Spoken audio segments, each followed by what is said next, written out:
Dumating na sa akin itong in-order ko, Evo Snow, na toothpaste siya, may 10% AHP.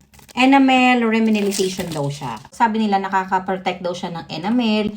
Tapos kung meron ka daw sensitive tooth, nalilesen daw niya yon. Na-curious ako kung ganun ba yung effect niya talaga sa teeth.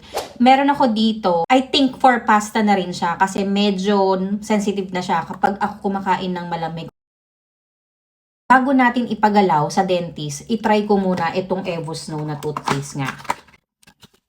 Di ko lang nagustuhan yung packaging niya kasi nung dineliver siya sa akin, bali yung ganito, tapos wala na siyang bubble wrap. Naka-pouch lang siya, ganun. Kaya medyo damage yung box. Buti na lang, hindi sumirit. Toothpaste pa din siya. Nakikita ko kasi na ifo-focus mo siya dun sa sensitive teeth mo.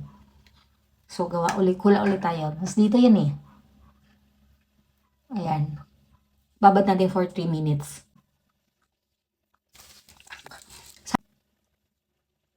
Sana mawala yung sensitivity. May flavor siya, blueberry. Tapos maanghang pa din, may pagka-mint pa rin siya, kaya refreshing pa rin siya sa teeth. So far, hindi naman siya masakit kahit in-apply ko siya dun sa mismong tooth. So ito yung ginamit ko. Ayan, Evo Snow na may 10% AHP.